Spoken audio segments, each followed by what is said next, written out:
Olá pessoal, o meu nome é Jacqueline e sejam bem-vindos aqui ao canal. Antes de começarmos o vídeo, já sabem, subscrevam o canal caso não estejam subscritos, deixem o vosso gosto se gostarem deste tipo de conteúdo e partilhem com alguém que achem que pode gostar. Também recordo que na caixa de descrições encontram o meu link do Trade Stories, do Goodreads e também o meu link afiliado do Book, que não gastam mais por isso se usarem, mas contribuem com uma porcentagem daquilo que gastarem para que eu possa comprar mais livros. Peço desde já desculpa porque de vez em quando vão ouvir aqui uma motosserra porque estão a cortar árvores aqui ao pé. Claro que tinha que calhar no dia em que eu preciso gravar. Mas passando isso à frente, hoje trago-vos a opinião, o primeiro vídeo da opinião oficial aqui do canal, da Insustentável Leveza do Ser de Milan Kundera.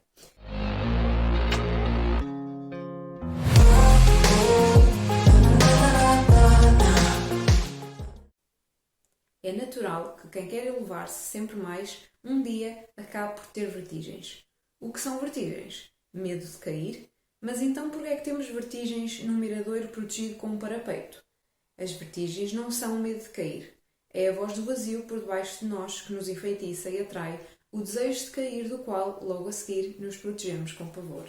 Vou começar por vos dar a informação geral sobre o livro e sobre a edição em particular que eu tenho e depois passo então à opinião propriamente dita.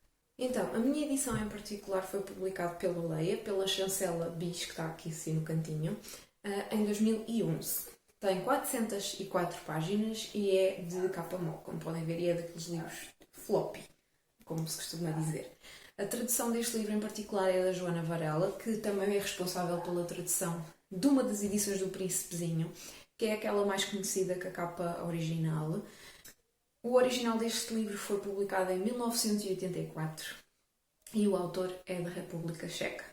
Este livro ganhou, daquilo que eu vi pelo menos, um Los Angeles Times Book Prize for Fiction em 1984 e um Prix Aujourd'hui, que é um prémio francês, em 1993. Eu não sei se pronunciei bem porque eu sou péssima no francês. Aliás, eu sou péssima em qualquer língua que não seja português. Às vezes até em português sou péssima, mas pronto. Prosseguindo, está enquadrado nos géneros de ficção, clássico, filosofia e romance.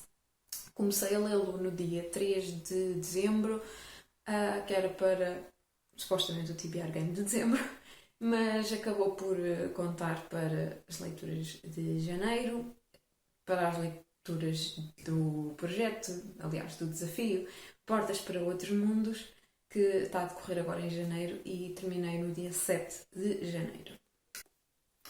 Começo por dizer que este livro, não sendo um livro enorme, demora o seu tempo a ler. Pede uma leitura calma e ponderada que permita a absorção daquilo que ele tem para nos transmitir. A escrita não é fácil, mas também não é que seja difícil.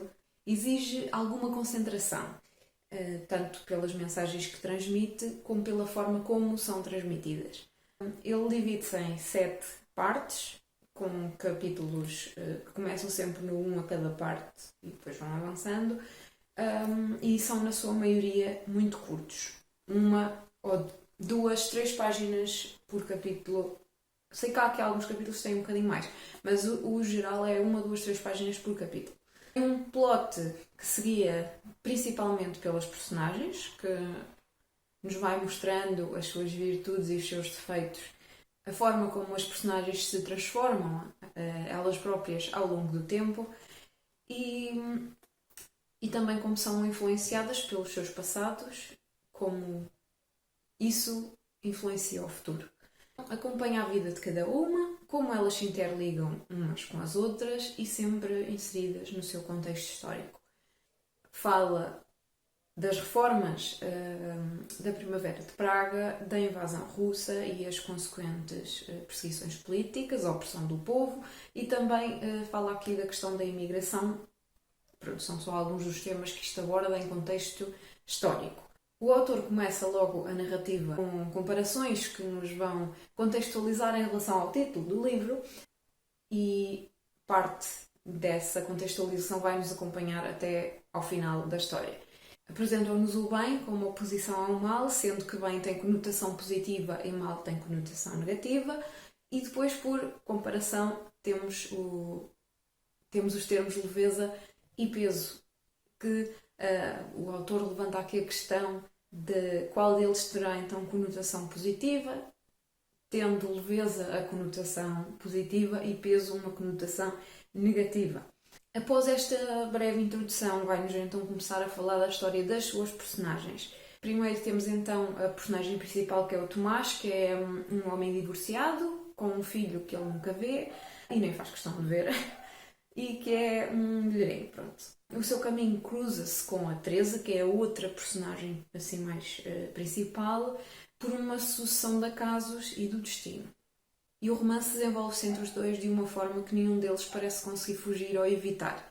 Para o Tomás, amor e sexo têm conotações completamente diferentes e ele tem consciência das suas traições e do quanto magoa a Teresa ao longo do livro, mas não parece sentir que deva parar, porque ele não sente que o que faz é errado, porque, lá está, porque ele tem uma noção completamente distinta daquilo que é o amor e daquilo que é sexo. A Teresa, por seu lado, é uma personagem muito solitária, muito insegura, que foge. O seu modo principal é fugir da imagem que ela tem da própria mãe e de tudo o que ela representa para si. É uma personagem que está constantemente atormentada pelo ciúme e pelas infidelidades do marido, do Tomás, e ela então vê-se numa posição de inferioridade em relação a ele, que nos é transmitida várias vezes ao longo do livro e de diversas formas diferentes. A par com estas duas personagens, temos também uma terceira, que é a Sabina, que é uma das amantes do Tomás, e acompanhamos parte da sua vida, se bem que também temos um contexto do passado dela. A Sabina é uma mulher de vários homens que está ligada ao mundo das artes e, ao contrário da Teresa, vê a solidão como um reflexo da sua liberdade. Não é uma personagem emocional, muito pelo contrário, vive um bocadinho desligada daquilo que é o conceito de sociedade e de família, e ela está aqui um bocadinho em oposição à própria Teresa nesse sentido. Também temos outras personagens em foco, só que não são muito relevantes, ou pelo menos tão relevantes como estas três, que são as três principais. Pronto. A atmosfera e a escrita do autor foram para mim os pontos de destaque deste livro, a par com os personagens, obviamente, porque é a força motriz do livro, é mesmo as personagens. No início, os capítulos curtos pesaram negativamente para mim, para o meu gosto pessoal, pronto.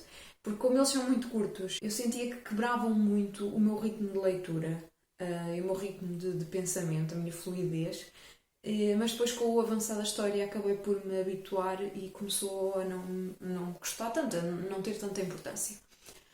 O plot, como não é, lá está, uma força de destaque, pronto, não é uma área de destaque, aliás, não deixa de ter interesse por isso. Principalmente pelos acontecimentos políticos e sociais em que as personagens se enquadram. Essa parte acho que é interessante. E claro, depois pelo desfecho da história de cada personagem de forma individual. É um livro que debate muito aquilo que é o amor, o que é a vida, entre outros temas, como por exemplo a própria compaixão. Gostei bastante, apesar de não ser um livro que tenha adorado. Pronto. É um livro bom, não perfeito. Dei 7.4 estrelas em 10 no meu sistema de classificação do meu ficheiro, o que representa um livro bom e que se traduz então nas 4 estrelas do Goodreads. No sábado e no domingo sentira a doce leveza do ser vir-lhe do fundo do futuro. Segunda-feira sentiu-se esmagado por um peso que até aí nunca tinha conhecido. As imensas toneladas de ferro dos tanques russos não eram nada comparadas com este peso. Não há nada mais pesado do que a compaixão. Mesmo a nossa própria dor não é tão pesada como a dor co-sentida com outro, por outro, no lugar de outro, multiplicada pela imaginação, prolongada em centenas de ecos.